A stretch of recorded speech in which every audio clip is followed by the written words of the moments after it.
Et voilà, bonsoir, il est 20 heures. On va démarrer cette réunion. Bienvenue à vous tous. On est 8 là pour l'instant. Ah, 9. Et il y a toute l'équipe encore, comme d'habitude maintenant, pour vous accueillir. Ce soir, essayez de vous présenter encore un autre aspect, un autre sujet qui a trait à la sagesse, la science, la méthode de la Kabbale. Cette méthode de correction qui nous a amenés ici aujourd'hui. Et en fait, aujourd'hui, le sujet, c'est comment, c'était un grand sujet, le titre, c'était comment découvrir la force unique de l'amour qui agit dans chaque situation de notre vie. Et ça, c'est résumé par un gimmick, je vais dire, qu'on utilise constamment dans nos études. Et ce gimmick, c'est il n'y a rien hormis lui. C'est d'ailleurs un article de Shammati, c'est le premier article du livre Shammati. C'est pas pour rien. En fait, cet article résume le travail de chacun d'entre nous lorsque on est dans cette étude de la sagesse de la Kabbale. Voilà. Et on va essayer de vous expliquer ce soir avec Sergueï en quoi euh, le fait qu'il n'y a rien hormis lui, c'est vraiment tout ce qui va déterminer notre travail durant nos études. Voilà. J'espère qu'on y parviendra de la manière la plus claire. C'est très important. Donc ce soir, Sergueï pour vous accueillir, Goulia pour vous accompagner au niveau technique. Et comme d'habitude, le chat vous pouvez vous exprimer. C'est enregistré, donc si vous êtes timide, voilà. Sergueï, je te laisse la parole.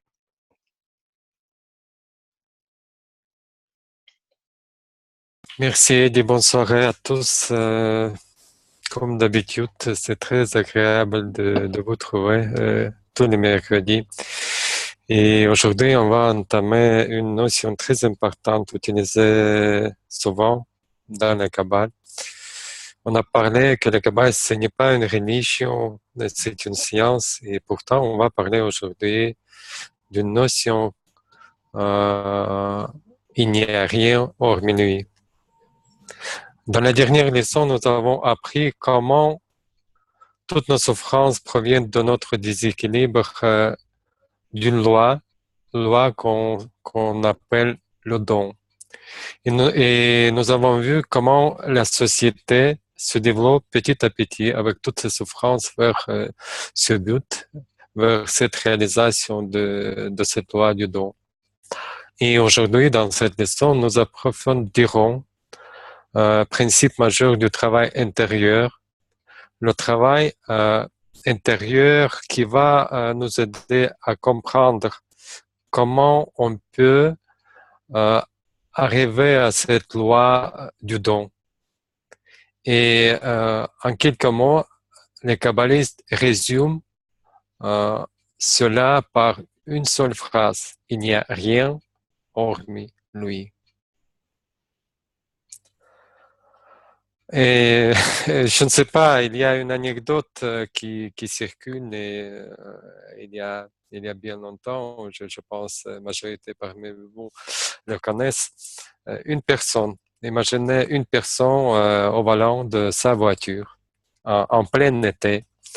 Il fait chaud et il cherche un endroit à se garer, stationner sa voiture. Il est en retard, il doit participer à une réunion très importante.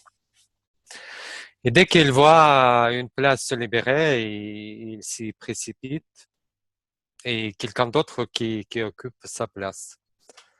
Il commence déjà d'être désespéré et tout d'un coup, il commence à prier.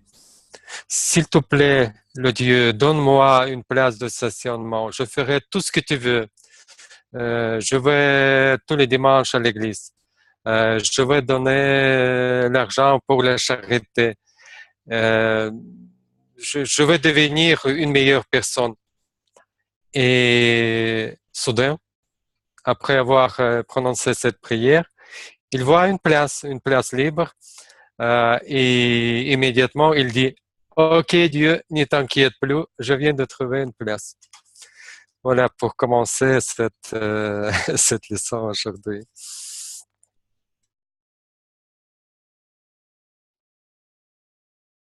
Alors, oui, si j'allume mon micro, c'est beaucoup mieux. Et vous avez certainement déjà entendu parler entendu, il n'y a rien hormis lui, etc. Donc, si déjà avec la petite introduction que vient de nous faire Sergueï, si déjà vous avez des questions, c'est le moment, c'est la session questions-réponses. Première question, session-réponse de l'exposé d'aujourd'hui. Donc, voilà. Ou peut-être des questions par rapport à la semaine dernière. Hein. S'il y a des choses qui vous sont revenues en tête, c'est le moment, quoi.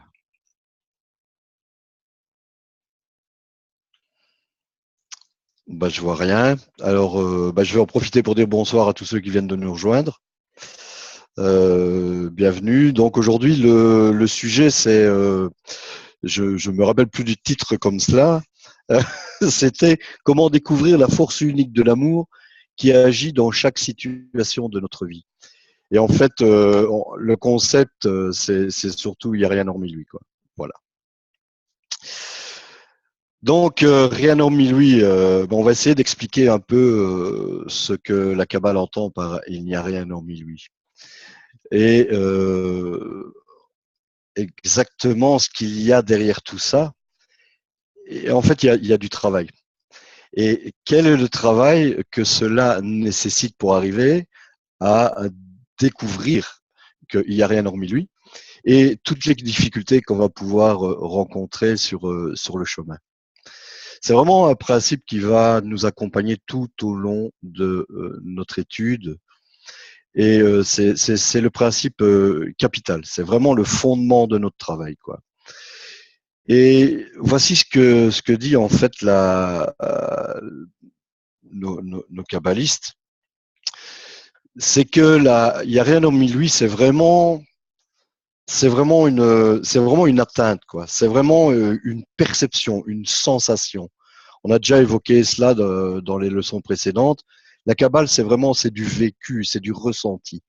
Eh bien, il n'y a rien hormis lui, c'est quelque chose que on va commencer à ressentir. C'est pas quelque chose qu'on va affirmer. On va vraiment essayer de le ressentir. Et ressentir quoi? C'est qu'en fait, il y a le créateur. Et le créateur, c'est une force unique. Et cette force unique, elle est là et avec nous, elle agit avec bienveillance. Et elle est en fait le bien absolu. Et tout ça, en fait, pour arriver à découvrir ça, ça va demander du travail.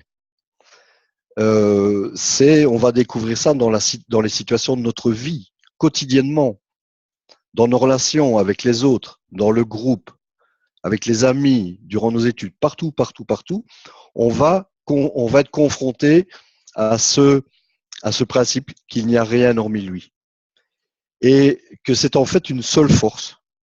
Mais c'est la force du don absolu et de l'amour absolu. Et on se rend bien compte que dans nos vies, c'est pas toujours rose. Et quand on regarde autour de nous, il y a beaucoup de souffrance. Alors comment est-ce qu'on peut faire pour arriver à justifier ça? Et ça fait partie du travail également. Donc, arriver à justifier que cette force unique du Créateur, qui est le don absolu, l'amour absolu, elle n'a que comme but, et rappelez-vous le principe, le but de la création, qui était de faire du bien à ces créatures, c'est dans notre vie de tous les jours, c'est très difficile de justifier cela. Et dans ce cheminement, en plus, ce à quoi on peut parfois arriver, et on le voit dans l'article que j'ai mentionné de Chamati, numéro 1, il n'y a rien hormis lui, que parfois l'homme arrive à ce qu'on appelle l'idolâtrie. Et ici, dans ce texte, le Balasulam explique ce qu'est en fait l'idolâtrie. C'est quelque chose dont on a déjà entendu parler. Abraham, avec son père qui faisait des idoles, etc. Donc, l'idolâtrie, en fait, pour la sagesse de la Kabbale, c'est quand on attribue ce qui nous arrive, que ce soit en bien ou en mal, à quelque chose d'autre que lui. Qu'il y a en fait rien en dehors de lui.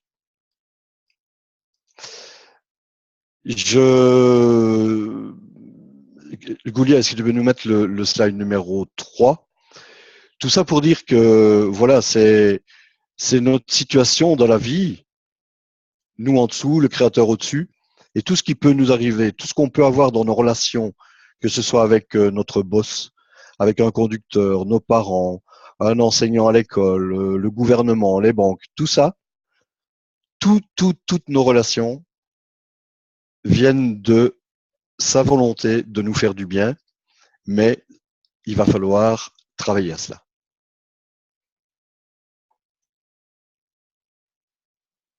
Est-ce que maintenant vous auriez des questions?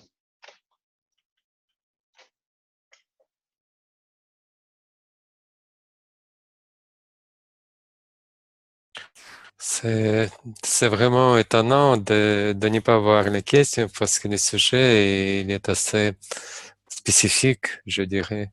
Spécifique dans le sens qu'avant on a eu vos questions par rapport pourquoi ça se passe. Le créateur il est bienfaisant, il est bon et tant de souffrances. Et aujourd'hui, c'est le sujet, en fait, de comprendre comment les kabbalistes travaillent avec cela. Comment ils peuvent nous dire qu'il est bon et bienfaisant et pourtant on voit l'autre chose autour de nous. Moi, j'ai une question. Justement, comment il faut faire? Victor, si tu me permets, je vois l'autre question de Michel Collin. Peut-être répéter, enfin répondre rapidement à Victor. Tu as un groupe, une dizaine, et tu viens tous les jours à ta dizaine et tu pratiques tous les jours, voilà, jusqu'à la fin de tes jours. Voilà comment il faut faire. Et pour clarifier un peu de choses, en fait, Victor, il est vétéran et il étudie beaucoup d'années déjà le Kabbale et on est ensemble. On chemine cette voie déjà longtemps avec Victor. Ok, la question. Quand je me répète la phrase « Il n'y a rien hormis lui », je me sens connecté et la journée se passe bien malgré les obstacles. Est-ce ma propre persuasion ou cette phrase a réellement une force? Eddie, si tu peux permettre me répondre. Michel, tu vois, ce que je vois ici, c'est il n'y a pas de différence avec la religion, tout ce que je viens de lire. Si je me répète toujours, il n'y a rien hormis lui, c'est le Dieu, le Créateur qui l'a fait, je l'accepte, etc. C'est la religion, c'est la pure religion. Et si on répète cette phrase, en fait, ça n'apporte rien. Il n'y a pas de force dans cette phrase. Et on va continuer notre leçon et on va essayer de montrer cette différence entre la religion et la Kabbale dans le sens il n'y a rien hormis lui. Et on va essayer aussi de montrer et expliquer comment on doit travailler intérieurement pour qu'on puisse se servir de cet principe basique kabbalistique. Je voudrais vous demander de repasser cette question s'il va encore rester à la fin du cours et nous allons continuer pour essayer d'expliquer et répondre à cette question durant cette leçon.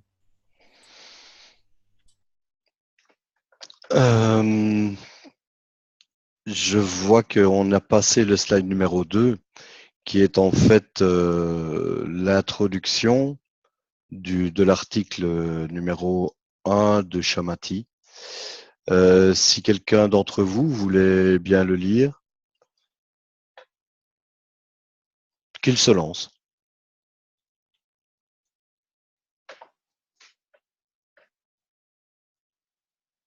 Des volontaires pour lire Bal Salam Shamati numéro 1. Je me lance. Super. Il est écrit « Il n'y a rien hormis lui », ce qui signifie qu'il n'existe aucune force au monde qui puisse aller à l'encontre de sa volonté. Et si l'homme voit qu'il existe des choses dans ce monde qui nient la compagnie supérieure, c'est parce que telle est sa volonté.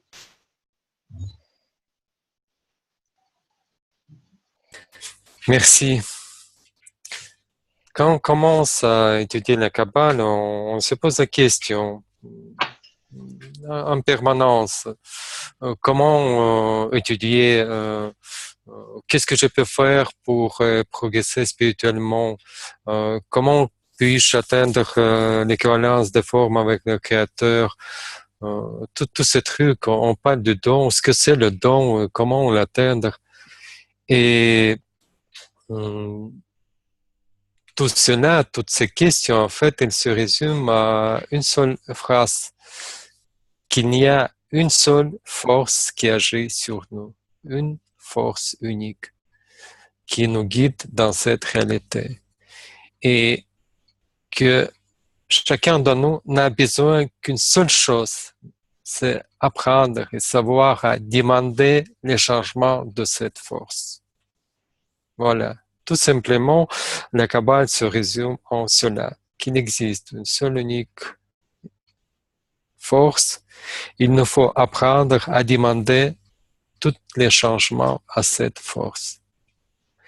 Et on s'appelle cela dans la Kabbale la correction.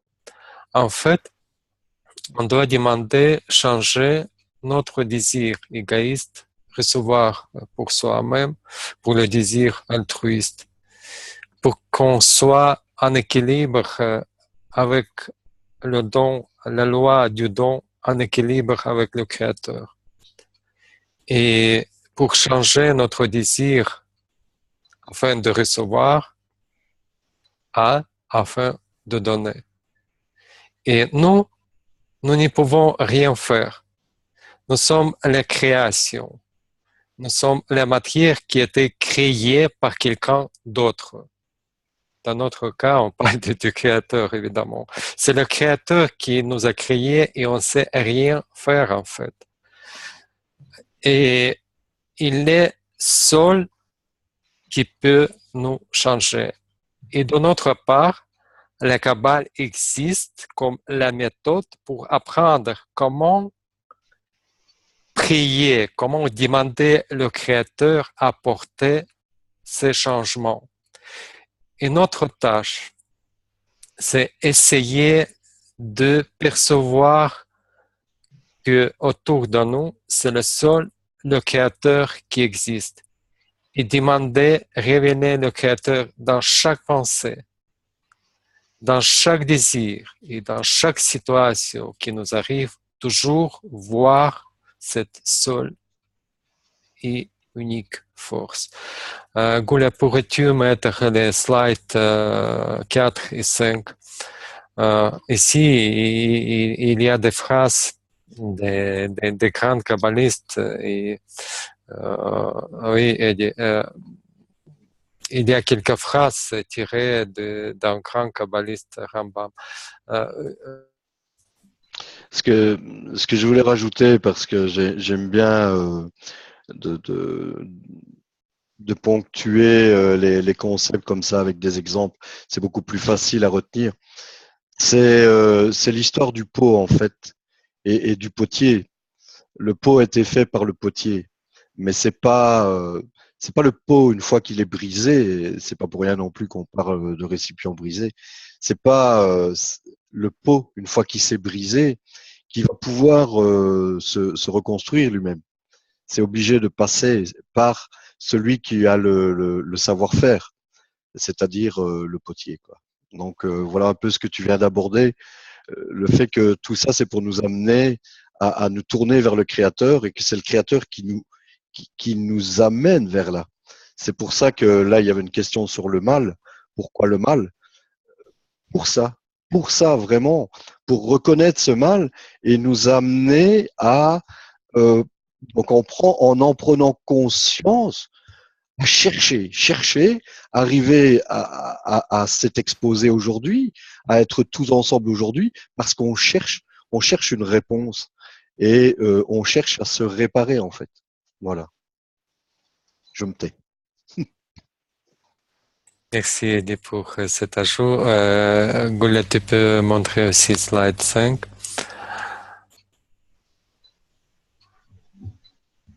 C'est juste quelques phrases tirées. Il y en a un millier et partout, dans toutes ces œuvres, les kabbalistes nous disent qu'une seule chose, qu'il n'y a rien hormis lui. Et Gula, pourrais-tu remettre le dessin, le slide numéro 3?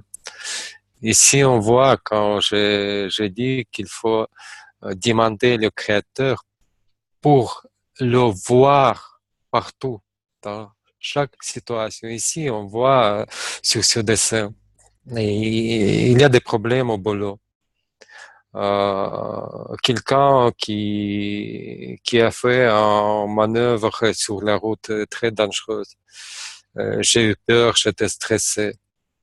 Les enfants qui ont des difficultés à l'école, ils font des bêtises, des problèmes avec le banque, gouvernement, etc., etc. Peu importe, tout vient du Créateur. Et notre tâche dans les études de la Kabbale, d'arriver à un tel état où nous puissions voir dans chaque chose qui arrive quotidiennement et chaque instant dans notre vie, à travers de cette situation, voir le Créateur.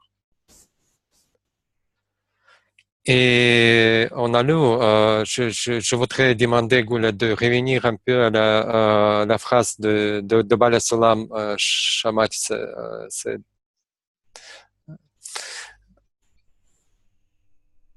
il est écrit, il n'y a rien hormis lui, ce qui signifie qu'il n'existe aucune force au monde qui puisse aller à rencontre de sa volonté. Et si l'on voit qu'il existe des choses en ce monde qui nient la compagnie supérieure, c'est parce que telle est sa volonté. Cette phrase, telle est sa volonté, qu'est-ce que c'est cette volonté en fait, la volonté du Créateur? La volonté du Créateur en fait, c'est pour que nous lui demandons de ce changement. Je viens de dire que on ne sait rien faire, mais on peut demander en fait. Et notre travail, notre tâche, c'est demander ce changement.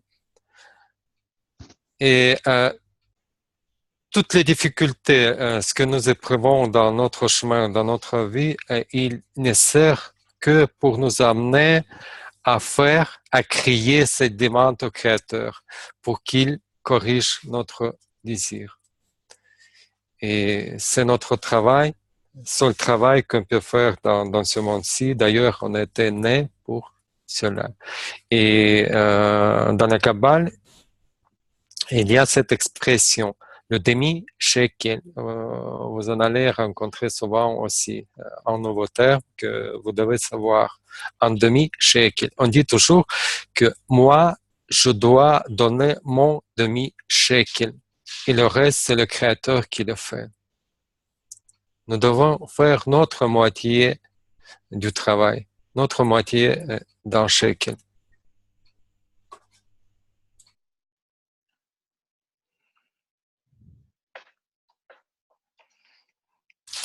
Je n'ai pas dit, mais en fait, des questions, s'il vous plaît. Je peux poser une question, s'il vous plaît? Oui, vas-y, Georges. Pour un chrétien ou un musulman, ou est-ce que c'est permis à un musulman d'étudier la Kabbale? Est-ce que la Kabbale est ouverte à tout le monde? Et deuxième question, qu'est-ce que c'est que Rabash et Baal HaSulam, pardon, et Shamanti, qu'est-ce que ça veut dire? Georges a raté nos exposés précédents, je vois. Vas-y, Sergueï, je t'en prie. Vas-y, j'ai parlé déjà. La première question, c'est que non, enfin oui, musulmans, hindous, enfin, peu importe, et ça n'empêche en rien de commencer à étudier la Kabbale. La Kabbale est une science. Il n'y a rien qui empêche un musulman ou un chrétien de faire de la physique quantique ou d'étudier la biologie. Je ne pense pas. Donc, c'est pareil avec la Kabbale. Il y a aucun souci de ce côté-là. Et il n'y a aucune restriction à présent au niveau de la Kabbale. Tout le monde est le bienvenu. Et au niveau du Rabash, Baal HaSulam, ce sont des noms comme de kabbalistes. Voilà. Et tu as posé une question encore. Donc des kabbalistes comme Georges, Sergueï ou Eddy, voilà. Et ta dernière partie de question, c'était concernant, rappelle-moi. Shamanti. Shamanti, oui, Shamanti. Shamanti qui sont en fait qui est une œuvre constituée de notes qu'a prises le Rabash des paroles que son père, le Bala Soulam, a prononcées à différentes occasions. Finalement, tout ça a été compilé en une œuvre qu'on appelle Shamati, qui veut dire j'ai entendu. Voilà. Donc, et finalement, ça nous a été transmis via le docteur Michael Leitman. Et voilà, c'est à notre disposition aujourd'hui. Ce sont des paroles très profondes. C'est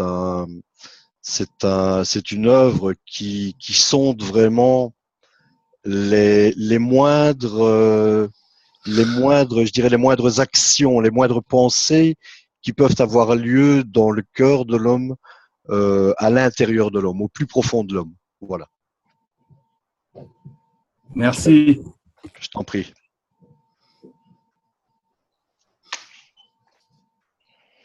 Il y a une version en français qui a été clôturée très récemment, donc l'œuvre doit être disponible, si pas encore au niveau, je vais dire, livresque, mais au niveau PDF, je pense que ça doit déjà circuler, quoi. Je vois la question de Romian.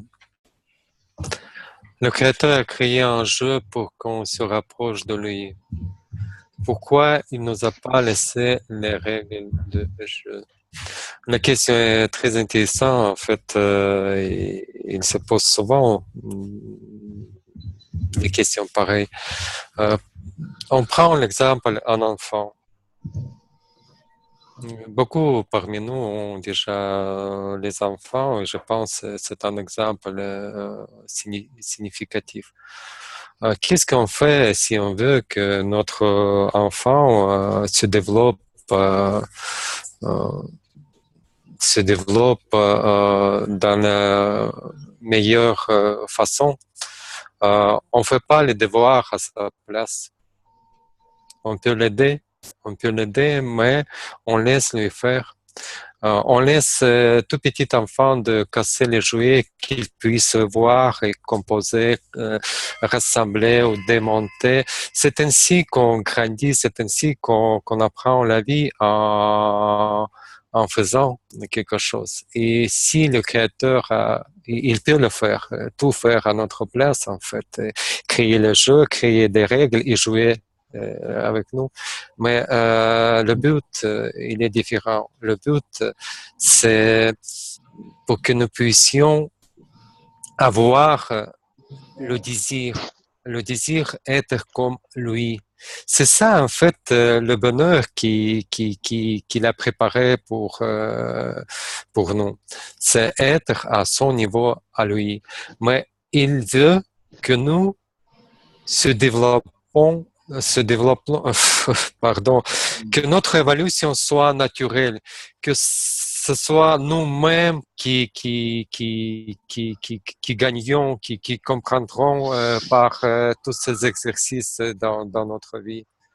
Et c'est normal, toute la nature fonctionne de telle manière.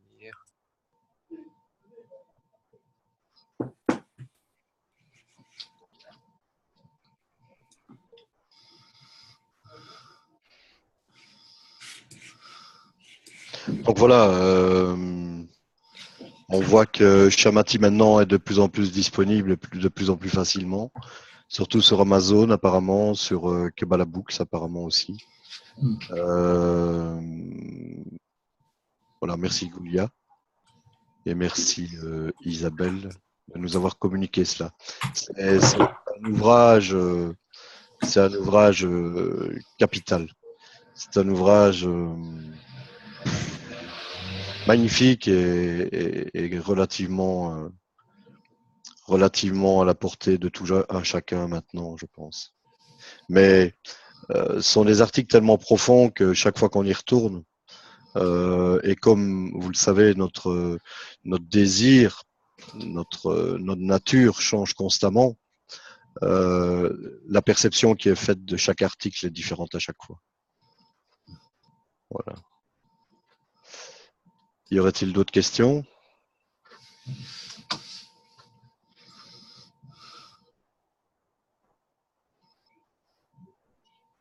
On continue.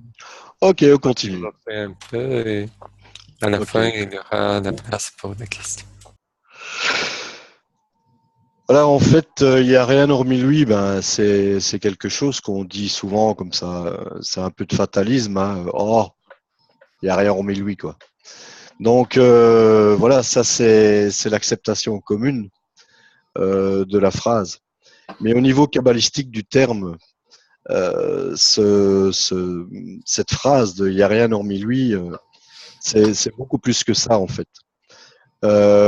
C'est vraiment, il n'y a rien hormis lui, c'est une révélation, c'est une perception, c'est vraiment quelque chose qu'on doit commencer à percevoir de plus en plus avec le travail.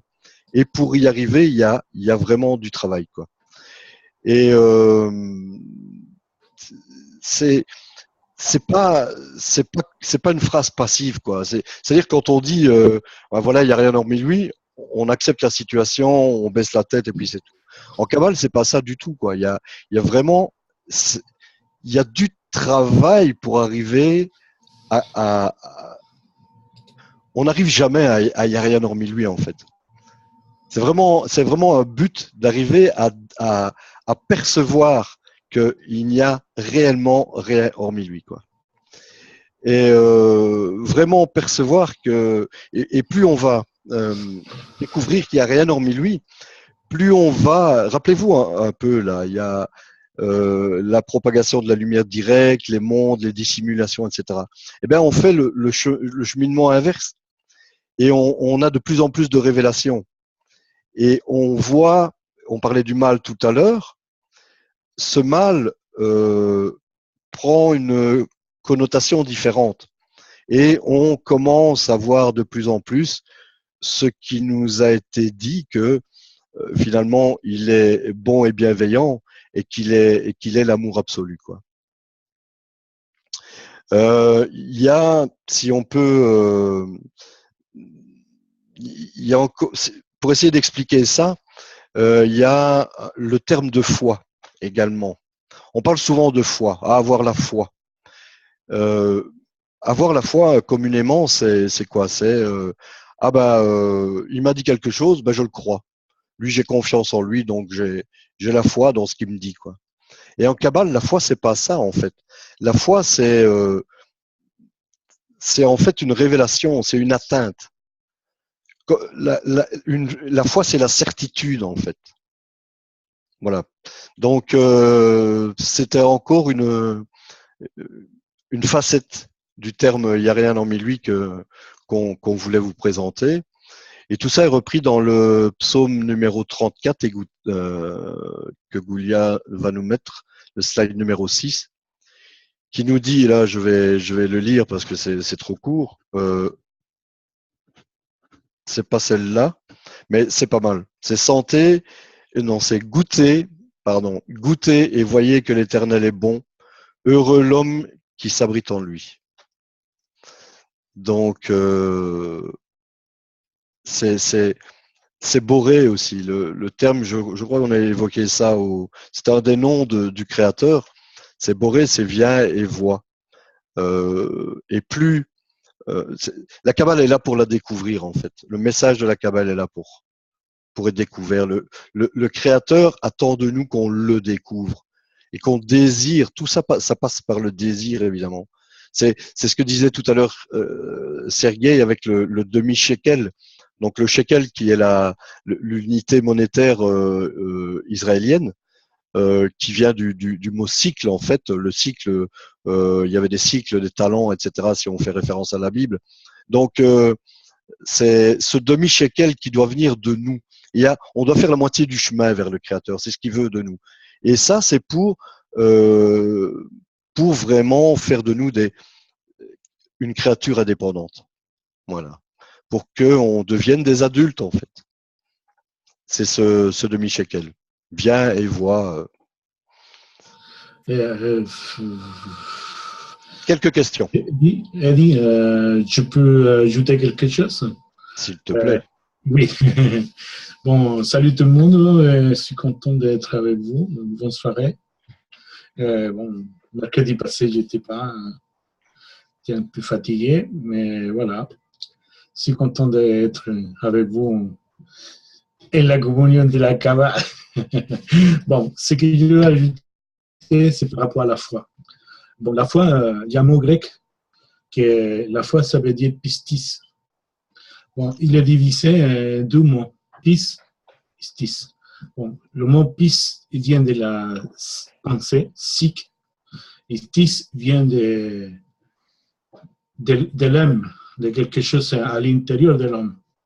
Et vraiment, dans le texte de Epsom, il va concrétiser ce que c'est la foi de l'homme. On va à directionner dans quelque chose. Parce qu'il y a un certain texte biblique qui parle de la foi. Ils disent que la foi, c'est la certitude de ce qu'on ne voit pas. Hein? Et voilà, c'est la certitude de ce qu'on ne voit pas, la conviction de quelque chose qu'on ne voit pas aussi. Donc, ça veut dire qu'on a certitude, conviction, et ça veut dire qu'on va percevoir comment se dit, les traits, le profond, ce qu'il y a derrière de ce qu'on ne voit pas. Bon, et la foi, bon, le mot foi, il est vraiment mal interprété dans beaucoup de religions. Beaucoup de monde utilise le mot foi dans tous les sens, mais si vous voyez, si vous voyez dans le contexte grec du Nouveau Testament ou de l'Église primitive, il va parler des mots vraiment foi, pistis, hein, ce que nous perçoit et la conviction de ce qu'on ne voit pas. Voilà. C'est comme ça. Mais Merci. dans le mot grec, ça change beaucoup. Pourquoi? Parce qu'il y a la mentalité grecque, helléniste, mêlée dans ce contexte, qu'il n'est pas chrétien ou religieux du tout, quoi. Ça va changer beaucoup. Bon, il y a un peu... Ok, ça va. Merci beaucoup pour cette définition en grec. Mais en fait, la foi, quand on parle de la foi, on parle des sens kabbalistiques qui n'a rien à voir avec les définitions ni grecques ni les autres, parce que le grec, la culture grecque, elle est venue plus tard en fait. Et les kabbalistes, quand Eddie a dit que la foi signifie accomplissement, ça veut dire quelque chose qu'on sait, qu'on sent, on connaît. Et en fait, la foi, tout simplement, dans la Kabbale, c'est le don. Rien d'autre. Le don. Quand j'arrive au don, quand je suis dans le don, dans cette action de don, ça veut dire que je suis dans la foi. Et dans cet état-ci, dans la foi, je ressens le Créateur. Je me trouve en contact avec le Créateur. Et après, évidemment que tous ces écrits kabbalistiques, les kabbalistes écrits la Torah, la Bible, les autres saints livres, ce sont pas des Grecs, ce sont pas des Romains, c'est pas quelqu'un d'autre, ce sont des kabbalistes qui écrivent tous les saints livres. Et ils ont mis son sens à eux. Et c'est plus tard que les gens ont commencé à commenter et faire un tas de trucs de tout ce qui est écrit dans la Bible. Et jusqu'à aujourd'hui, on voit des auteurs qui interprètent chaque mot dans la Bible à sa façon. Et l'humanité cherche toujours le secret, mais le secret, il est là. Le secret dans la Kabbale, parce que ce sont des kabbalistes qui écrivent cela. Et ils ont écrit pour nous, pour notre génération. Et aujourd'hui, chacun de nous a cette possibilité de découvrir de nouveau sous autre angle, sous autre compréhension, la Saint Livre. On peut dire Torah, Bible, peu importe. En fait, c'est la même chose s'il n'y avait pas de changement.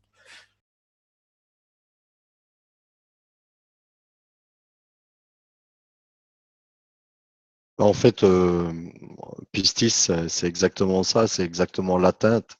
C'est vraiment ça, atteindre. C'est comprendre, en fait. C'est vraiment. Voilà, voilà. Et Eddie, information intéressante pour toi, Néo. Moi, tu connais peut-être aussi que excuse-moi, et c'est bon, excuse-moi, je te coupe la parole, hein, mais vraiment la foi dans le sens juif, ou dans le sens Torah juif, et par rapport à l'histoire d'Abraham, toi, euh, on a les religions juives ou la religion chrétienne, bon, le sens foi, il domine Abraham comme le père de la foi. Voilà. Mais pas dans le contexte foi chrétienne, c'est autre chose. merci, Marc. Et Merci. ça, c'est vraiment kabbalistique, quoi. C'est ça que, par rapport à mes études, j'ai trouvé, quoi. Tout à fait. Si je peux me permettre d'ajouter, par rapport à tout ce que vous avez dit, Victor, je pense que c'est pas important d'intervenir maintenant. Merci, Victor. Il ne faut pas entrer dans ce sujet. Ni moi, ni Marco, ni Eddie. Désolé, Marco, pour toi. On n'y comprend rien, en fait. Ce sont des sens qu'on ne peut pas expliquer du moment où on n'est pas dans le spirituel. Parce que ce mot, peu importe quel mot que les kabbalistes utilisent, c'est pas la signification qu'on peut expliquer à notre niveau, à nous. Point.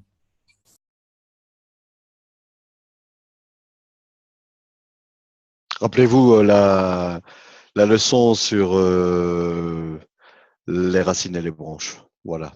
Je pense que Sergueï fait référence à cela.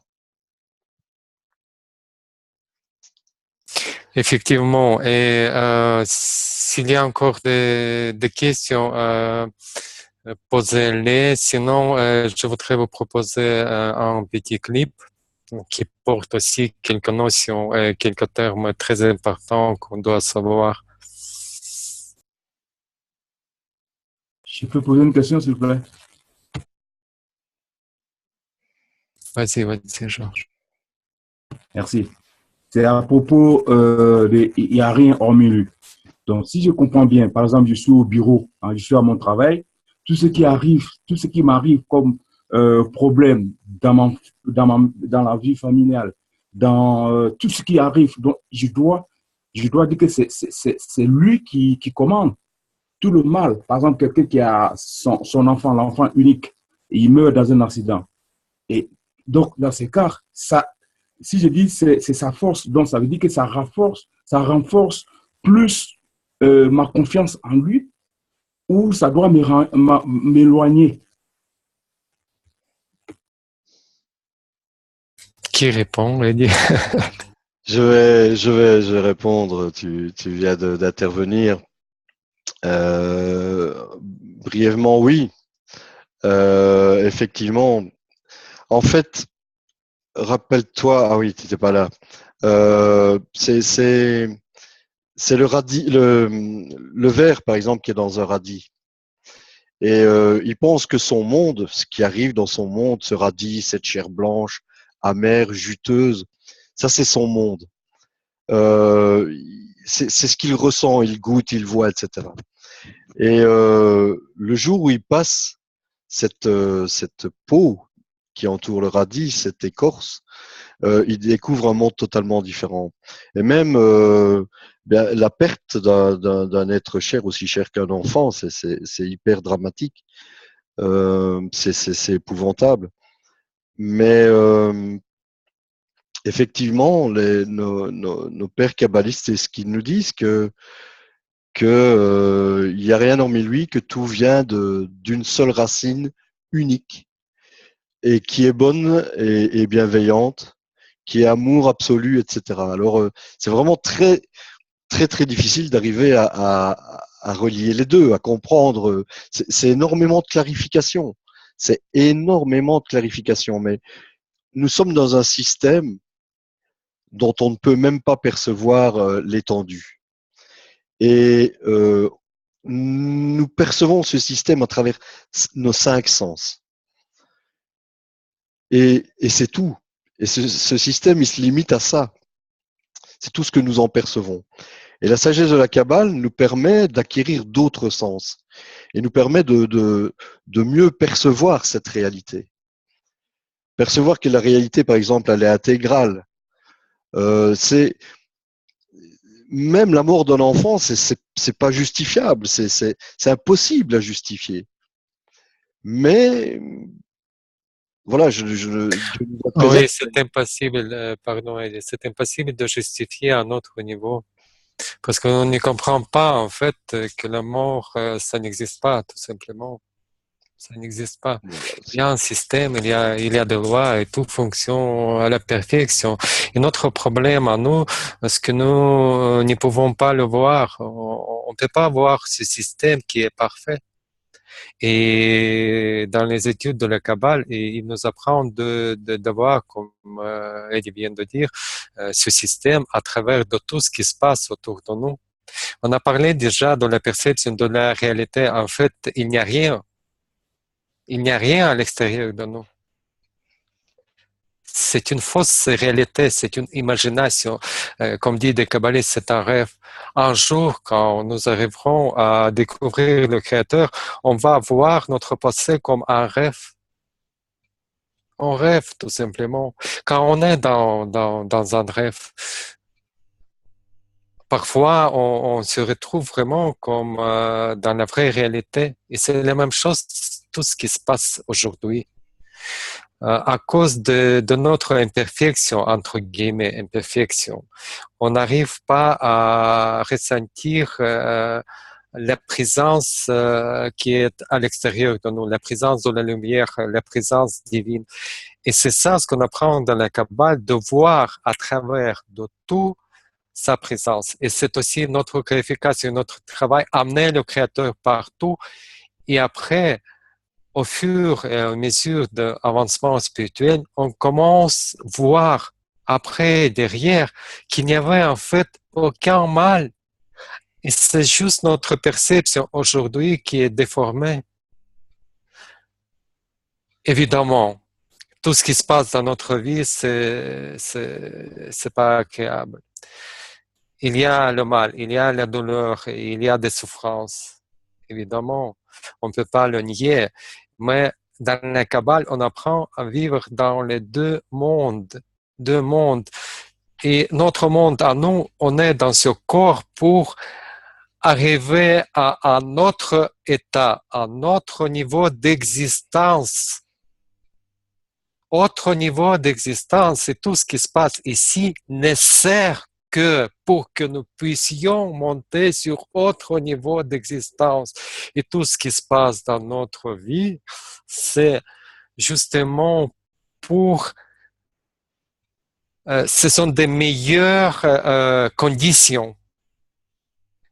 Et si quelque chose de terrible qui se passe dans notre vie personnelle, c'est difficile à dire, mais c'est ainsi que c'est le meilleur moyen de nous pousser pour que nous puissions sortir de ce niveau-ci au niveau suivant.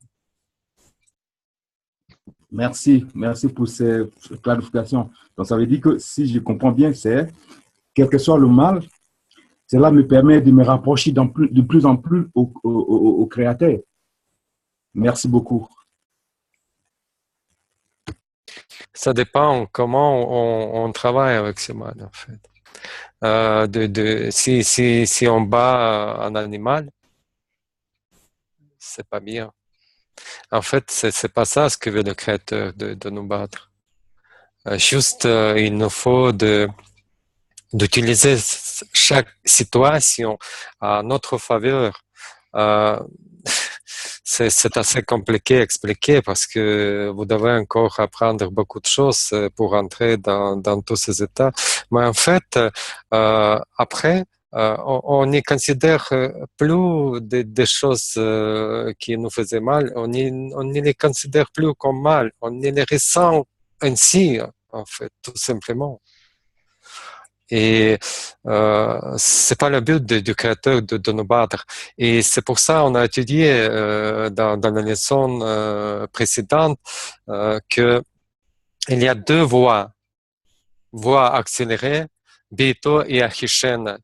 Beito à son temps, là où l'humanité va souffrir et avoir tous ces coups de la nature, du système en fait, du système. Et l'autre voie où on peut dévancer toutes ces souffrances, il les éviter en travaillant et en avançant les choses, en dévançant toutes ces souffrances.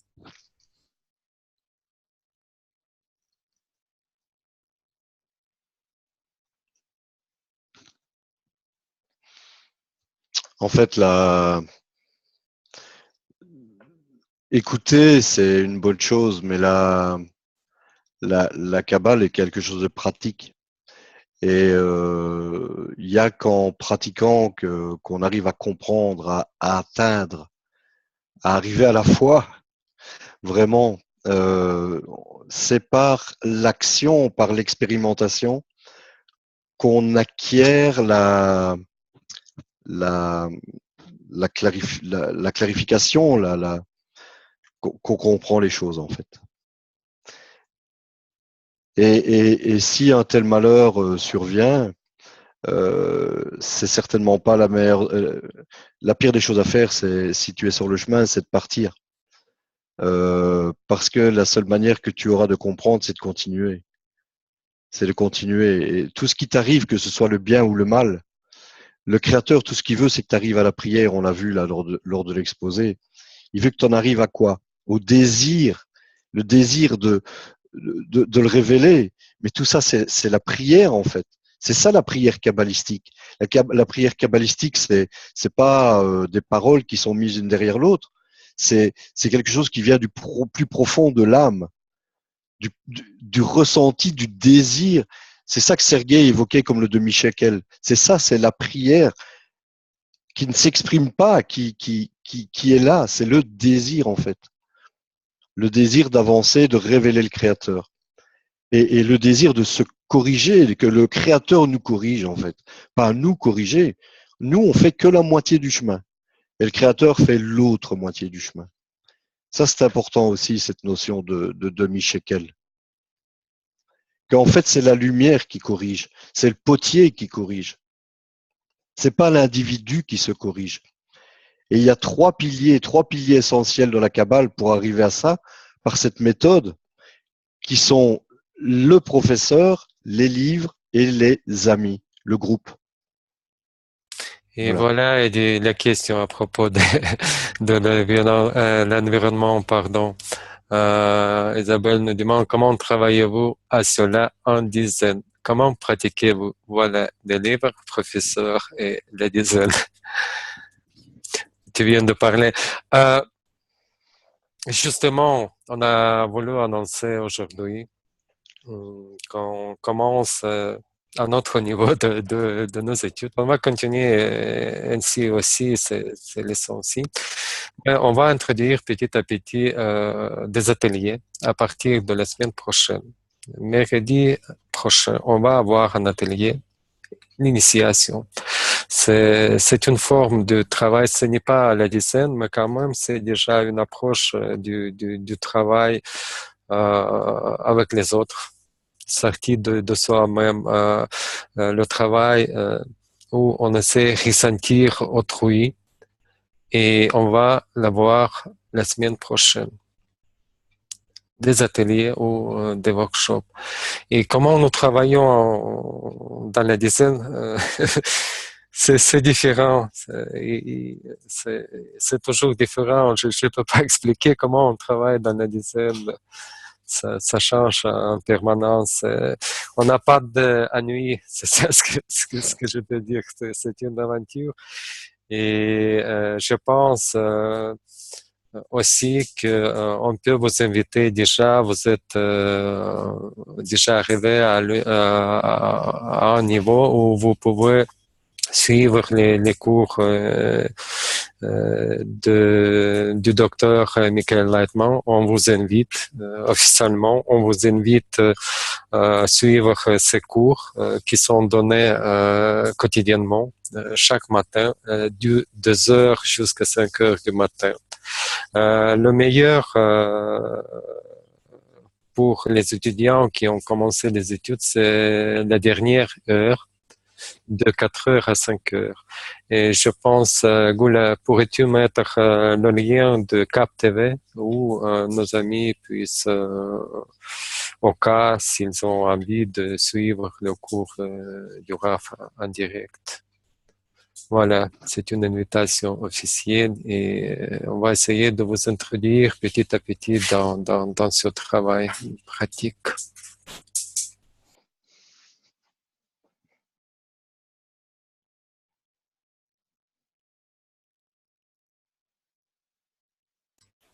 Et s'il n'y a pas de questions, on va voir un clip et si vous aurez après ce clip des autres questions, posez-les, n'hésitez pas. Suivez attentivement ce clip, il y a des notions à retenir. Goulet, s'il te plaît.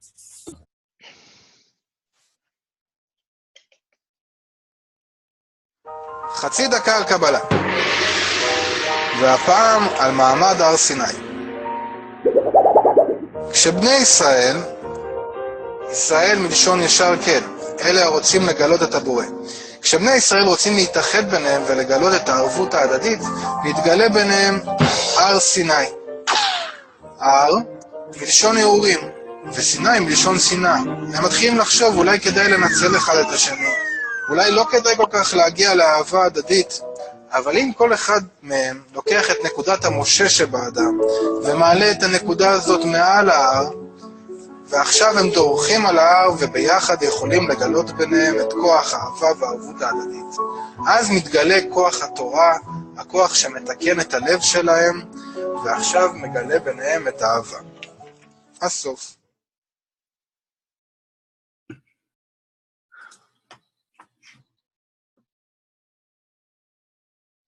Voilà, très court, mais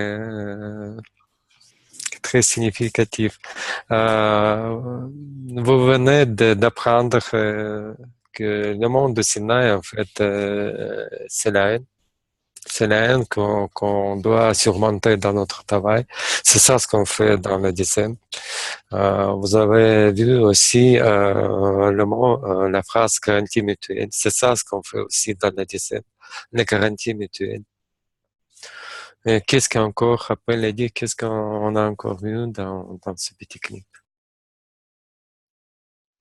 Yacharkiel, Israël. Voilà, on a vu Israël qui sont les points dans le cœur. Donc, si vous êtes là, c'est parce que vous êtes à la recherche du sens de la vie. Donc, et si vous êtes, si vous tendez vers le Créateur, vous faites partie d'Israël, en fait. Voilà. En fait, dans la Kabbale, si on dit Israël, on parle des gens avec le point dans le cœur. Et souvent, notre RAF a dit, parmi les élèves du RAF, il y a des centaines de nationalités, de différents gens de différents pays. Et tout ce qui nous distingue des autres, c'est le point dans le cœur. Et tous ceux qui ont ce point dans le cœur, ce sont Israël, en fait. Israël, Yacharkel, tout droit vers le Créateur. Excusez-moi, une dernière question à propos de cours de matin. Est-ce que les femmes peuvent aussi participer? Ben oui, il n'y a pas, non, il n'y a pas de restriction au niveau de la Kabbale, au niveau des sexes, de la religion, je sais pas moi, de la couleur de cheveux, de la couleur de peau. Non, il y a aucune restriction à la Kabbale. La Kabbale est comment je vais dire, universelle, en fait. Voilà, c'est le terme que je cherchais. La Kabbale est universelle, il n'y a pas de restriction dans aucune dimension. Merci. Je voulais juste demander, peut-être je vais montrer pour ceux qui ne peuvent pas regarder en direct comment utiliser l'archive, comment télécharger des leçons depuis l'archive. Qu'est-ce que vous pensez? Excellent. Oui? Ok, en ce Très cas, bien. je vous montre. Ouais. Je vous montre. Le deuxième lien que j'ai mis, c'est l'archive où vous pouvez retrouver tous les leçons. Moi, par exemple, j'écoute rarement les leçons en direct. Je les télécharge. Il y a des programmes qui font ça automatiquement. Mais le lien que je vous avais posté, il est là. Vous, vous arrivez finalement dans cette partie, vous voyez des leçons de dernier jour, mais ici, vous pouvez retrouver dans le calendrier les leçons de tous les jours précédents également.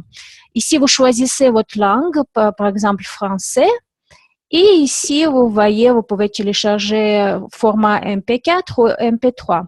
Mais ce qui est intéressant sur ce site, c'est surtout que nous avons ici dans More, Lesson Downloader. C'est un programme qui permet de télécharger des leçons automatiquement. Vous pouvez l'installer sur iPad ou sur l'ordi. Je peux vous montrer, il est installé sur mon ordi, mais ouais, je vais peut-être montrer quand même. Un instant. Il est comme ça. Mais vous pouvez le configurer qu'il télécharge automatiquement. Et finalement, ce programme, il va télécharger automatiquement dans le paramétrage. Vous pouvez mettre avec quelle fréquence. Les leçons chez vous, vous précisez dans quel répertoire. Et finalement, moi, par exemple, le matin, je me lève. J'ai déjà mes leçons du matin téléchargées. Quand je vais au travail, je mets mon casque, j'écoute les leçons. Ça, c'est vraiment bien pratique. Je vous montre encore une fois le site, le lien vous avez reçu, mais si jamais vous avez des questions, vous pouvez écrire sur notre boîte email.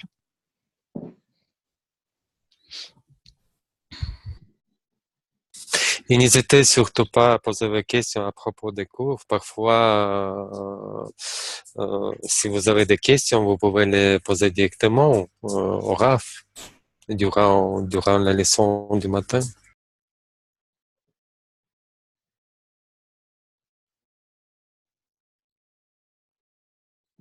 Voilà, on est en fait terminé. Si vous avez des questions, allez-y.